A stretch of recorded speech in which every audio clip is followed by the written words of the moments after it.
सांसद जी, आप जो यहाँ से बीजेपी के नगीना से ओम कुमार जी चुनाव लड़े थे, वो आपके ऊपर बहुत हमलावर है इस समय। आपको कह रहे हैं कि आप बाहरी हैं, आप गुंडागर्दी कर रहे हैं, भगा देंगे आपको, अभी नॉर्थ भगा देंगे। क्या कहना चाहते हो?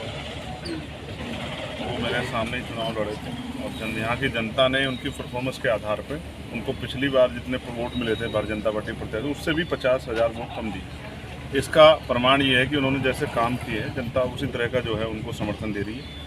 और जिस तरह की भाषा का उपयोग कर रहे हैं कि भाई मैं काम नहीं करूंगा, जिसने वोट दिया उसे काम करूँगा, लोकतंत्र में इस भाषा को पसंद किया ही नहीं गया। हम तो कह रहे हैं कि जो भारतीय जनता पार्टी कार्यकर्ता भी, अगर उनकी भी कोई समस्या होगी, वो हमारे पास आएँ। हमारे जो यहाँ लीडर लोग हैं, प्रतिनिधि लोग हैं, हमारे ज़िले की टीम है, अगर भाजपा के लोग भी अपने लोग काम नहीं करा पा रहे, किसी को जायज़ परेशानी है, तो हमारे पास हम उनका काम कराएंगे। और वो अभी मैं सतगुरु रविदास जी महाराज से प्रार्थना करूँगा कि उनको सद्बुद्धि मिले और गुस्सा छोड़ के, वो तो सम्मानित पद में विधायक है, तो विधायक के अपनी विधानसभा के जरिए काम करें लोग। उनको तो अवसर थे, लेकिन मैं फिर समझता हूँ ठीक है, उनके लिए मैं मंगल कामनाएँ करता हूँ, लेकिन मुझे यहाँ की 16.5 लाख जो हमारे यहाँ की जनता है, उस महान जनता की चिंता है।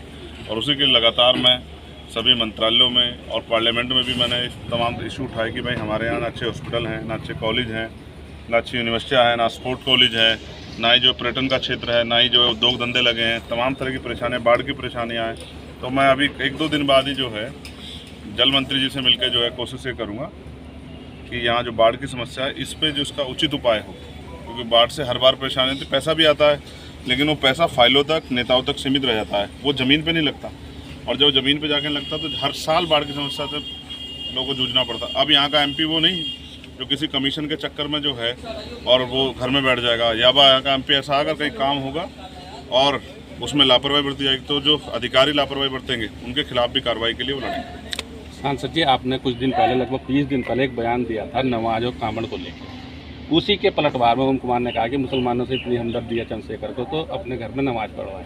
इस पर क्या कहेंगे आप? पढ़वा लेंगे। उनका दिल छोटा है, हमारा दिल छोटा थोड़ा ही है। अगर किसी को भी किसी के धर्म को, इबादत को करने में, पूजा प्रार्थना करने में परेशानी आए और हमारे घर की जरूरत पड़े, तो अपने आप को खुशनसीब मानेंगे अगर वो हमारे यहाँ के पढ़ना चाहे या अपनी पूजा पाठ करना चाहे। लेकिन मैं फिर आपसे कह रहा हूँ, भारतीय जनता पार्टी की नीति है, वो हमेशा से कमज़ोर वर्गों के खिलाफ रहे हैं, स्पेशली मुसलमानों के, दलितों के, पिछड़ों के खिलाफ रहे हैं। इसी पॉलिसी ने जो है इस बार उनको सबक सिखाया। आगे जितना बुरा बोलेंगे जनता उतना ही सबक सिखाएंगे। अच्छा, इस समय कांवड़ का माहौल चल रहा है।